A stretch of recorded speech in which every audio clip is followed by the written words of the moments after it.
এই গরমে এসব খাস নে রে বু, খালি আর বাসবি না রে বু। কি যে করবো রে বু, বোঝো তো না, জীবের স্বাদ হলো বড় স্বাদ।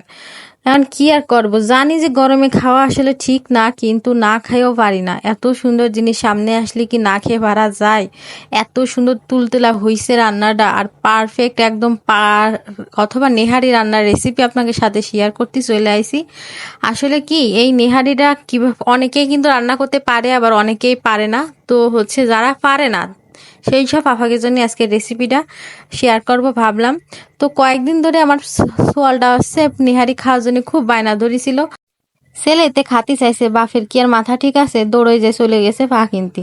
এখানে পা কিনে নিয়ে চলে আসছে, আর পার অবস্থা দিয়ে তো আমি টাসকি খেয়ে গেছি, এত কুটি কুটি ফসম ভরা, ওই পরিষ্কার করতে গেলে আমার জান শেষ। যাই হোক, একবেলা বসে বসে সে পা খুঁটে খুঁটে সুন্দর করে পরিষ্কার করে নিছি। এবার চলে আসলাম রান্না করার জন্য। তা প্রেশার কুকারে প্রথমে দিয়ে দিলাম সব পাগুলো, আর এসব প্রেশার কুকারে না রান্নলে কিন্তু মজাও হয় না, আর সেদ্ধ হতে কিন্তু মেলা দিন সময় লাগে।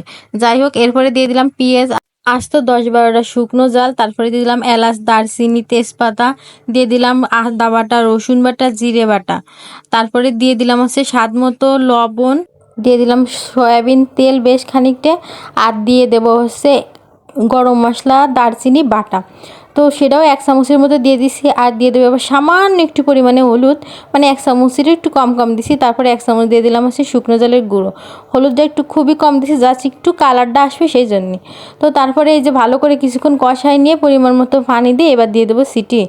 মানে এটারে আপনি যতক্ষণ ইচ্ছা ঘন্টাখানেক ধরে সিটি দিতে পারেন। তা আমি প্রথমে আছে কি ভাবেছি কি যে সাজু সাজুটা রাঁধতেছি, বেশি মনে হয় সিটি লাগবে না। তা আমি 10টা না 12টার মতো মনে হয় দিছিলাম। 10-12টা দেওয়ার পরে আমি এখন মুখ খুলে দেখি কি যে ভাই কিচ্ছু ওই নাই, মানে সিদ্ধ ওই নাই। আর আমাকে বাড়ির নিহারি কিন্তু সবাই একটু নরম নরম খায়, এই দেখলে কিন্তু বোঝা যাচ্ছে যে এখনও ভালো করে সেদ্ধ হয় নাই। তো তারপরে আমি কি করেছি, আরও 10টার মতো দিছি। 10টা না আরও বেশি হবে না, 14টা কি 15টা, মোট এখানে 20-22টার মতো সিটি দিছি। তো তারপরে এই যে ফাইনালি কিন্তু সেদ্ধ হয়ে গেছে। সেদ্ধ হলেই কিন্তু বোঝা যায় কালার দেখলি, যে কালারটা কেমন টকটকা হয়েছে, দেখেছেন? তার মানে একদম পারফেক্ট সেদ্ধ হয়ে গেছে। এবার এটা সুন্দর করে কড়াইতে ডালে নিয়ে এবার হচ্ছে কষাবো। আপনারা না চাইলে কিন্তু নাও কষাতে পারেন, তবে কষালি একটা গরু গরু গন্ধ ভারোয়, ওটা আর ভালো হবে না। সুন্দর করে এটারে কষাই নিয়ে যে জলের পানিটুকু আছে পানিটুকু পুরো টাইনে কষাই নিয়ে তারপরে দিয়ে দেবো পরিমাণ মতো জলের জন্য পানি।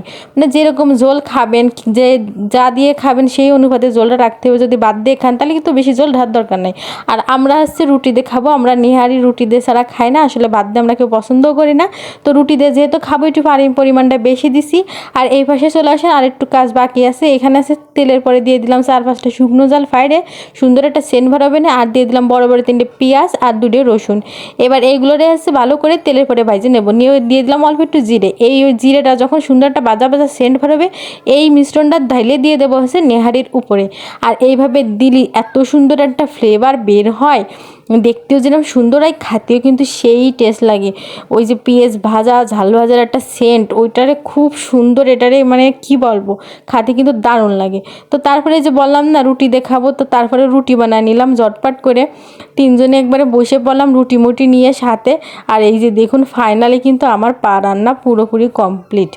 আর এই সামনে কুরবানির ঈদে কিন্তু আপনারা এইভাবে রেসিপিটা ফলো করে পারফেক্টলি কিন্তু পাড়া রান্না করে পরিবারের সবাই একসাথে মজা করে খেতে পারেন। তো যে দেখুন রুটি ডুবাই এইভাবে খাতে যে কি মজা লাগে, আর ঝোলটা যে এত মজা হয়েছিল কি কব, আর খুবই মজা লাগছে। আর একদম তুলতুলা হয়ে গেছে, মানে সে হাত দিয়ে টান দিলে খুলে চলে আসতেছে, থল থল করতেছে একবারে। আর এইভাবে একটু গলা গলা ভাব হলে কিন্তু নেহারি খাতে বেশি মজা লাগে। তো এই ছিল আজকের আয়োজন, আশা করতেছি ভালো লাগিছে। আর যদি ভালো লাগে থাকে তাহলে এর শেয়ার দিয়ে ধুয়ে দেন, যাতে কুরবানি ঈদের সময় রেসিপিটা দেখে রান্না করতে পারেন। তো দেখা হবে নতুন কোনো ভিডিওর সাথে। আল্লাহ হাফেজ।